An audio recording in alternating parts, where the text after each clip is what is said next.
Hi, I'm back for another Friday video. And here, what I'm doing is I'm working in mischief again. This is a picture of my eldest son, Joshua, and I'm going to do a drawing based on him. I'm going to do the same thing I did last week, which is as I draw, I wanted to talk about something. And if you have any questions about what I'm drawing or how I'm drawing this portrait, you can always ask those questions in the comments. But I'm going to talk about art. I'm going to talk about something. I'm going to talk about being self-critical, and it's something that I was taught since high school. I went to the High School of Art and Design, and in art and design, I had a great teacher, and one of the things he taught was being your own worst critic. And that may sound like something that's mean, or like you're beating yourself up, or something, but actually it's not. I'm not talking about beating yourself up or being down on yourself.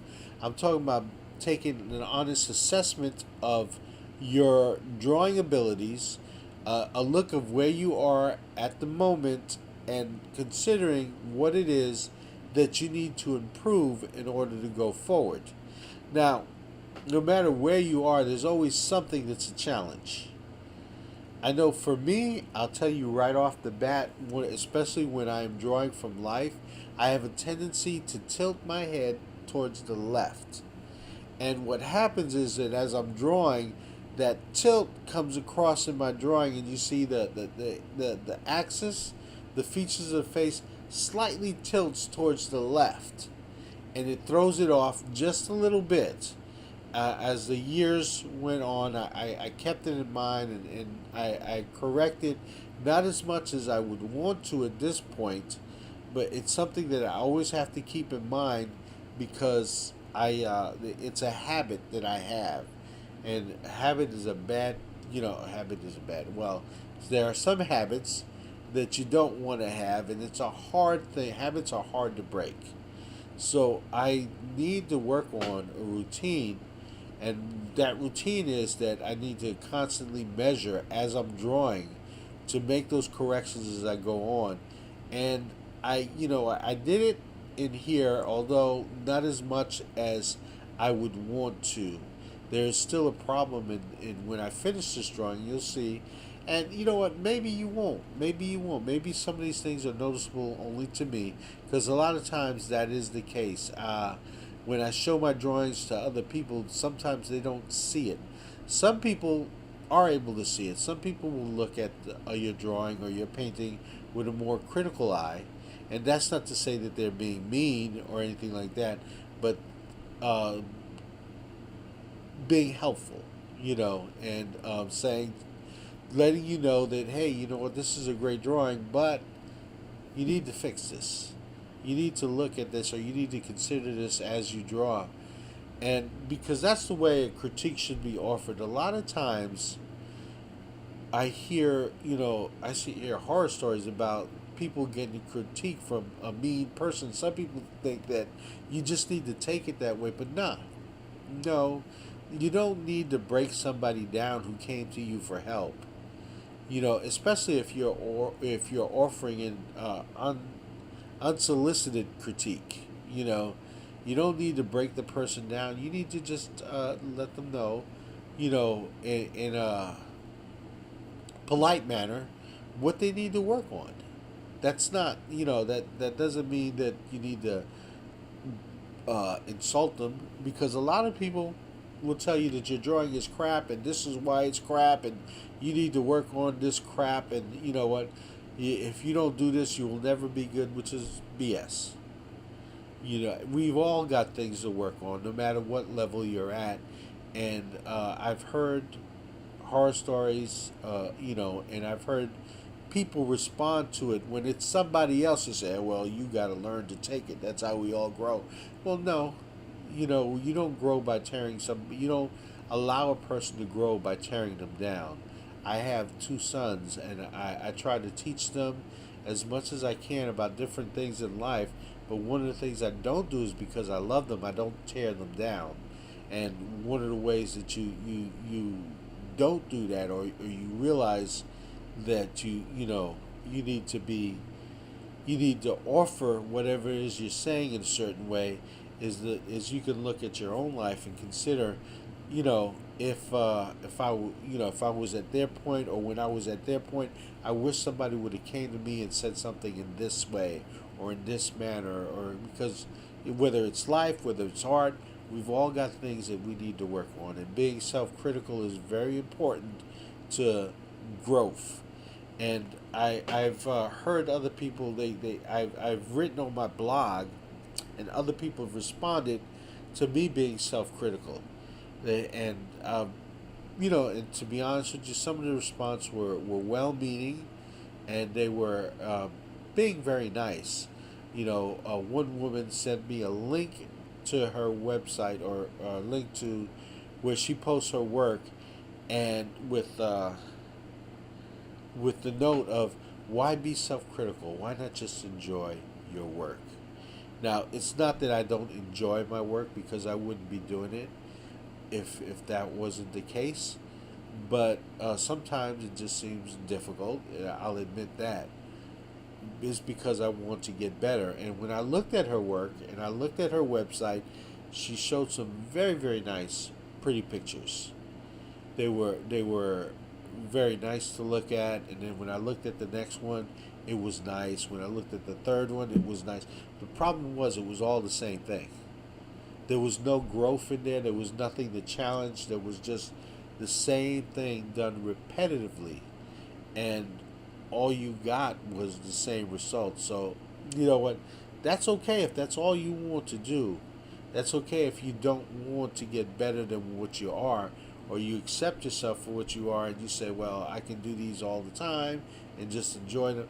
But that's not okay if you want to grow in your art and you want to get better. You know, YouTube has a bunch of tutorials which are all great. I mean, drawing tutorials, not all great, but to varying degrees, they're great, and that's why people come here. That's why people come on YouTube, because they want to get better, and they're looking for some kind of knowledge, or something to increase their own knowledge, and to help them to get better. That's what the tutorials are about. Now, so I assume that if you come on YouTube and you're watching these tutorials, you want to get better. I'll tell you, the thing that would help more than however many classes you take with someone, however many tutorials you watch. And I'm not saying that you don't take classes or you don't watch tutorials, because of course they're helpful. But what's going to help you is the moments that you have to yourself when you look at your own work and you're self-critical. Before someone comes over your shoulder and tells you what it is that you need to change, that you're already considering those things when you look at your drawing, and with a critical eye, and you're looking at it, because that's how you grow. That's how you go beyond yourself, that you look at your drawing and you're able to see those things that need to change even before somebody else does. Now, if somebody offers something, graciously accept it, consider it, think about it. It may not be the best advice, but consider it. Listen to it. If you listen to it, you'll go a longer way. You may not need all of it, or you may need all of it, depending on whatever the advice is. I know that I've gotten advice before of people who've been critical of my work, and I've welcomed it. The thing about it is that you're always going to need to grow somewhere, and even when you get past whatever the challenges is now, there's going to be new challenges later. And overcoming these challenges, taking the time to master these challenges by repeatedly working on them, repeatedly being self-critical of them, of yourself as you draw, will help you get to the next challenge, and it will give you a bigger satisfaction and sense of accomplishment in your own drawing as is right now. So pretty much that's it. I mean, I am self-critical. I enjoy being self-critical because I know that by doing this, I'm going to get better at my drawing. And it takes years. It takes years of practice. This is a lifelong. You got to look at drawing and painting as a lifelong endeavor. That this is something you're going to be working on for the rest of your life. So you don't want to do the same thing for the rest of your life. Another story.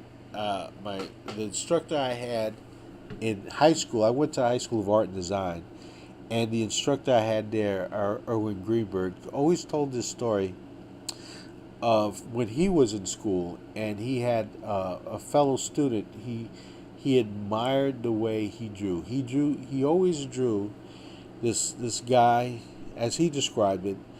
This guy sitting next to a donkey, a mule, or whatever, and the way he did it was so perfect. He thought, gee, you know what? If only he could get to that level. Look at the way the guy draws this drawing so perfectly, and he described it better than I could describe it to you right now because it was his experience.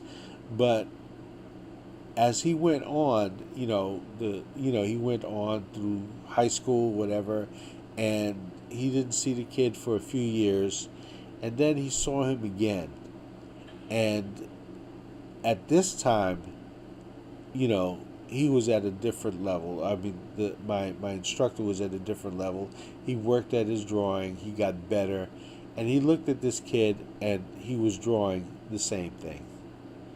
All those years he spent, he never went beyond what he did that first year or what he could do. He just played it safe.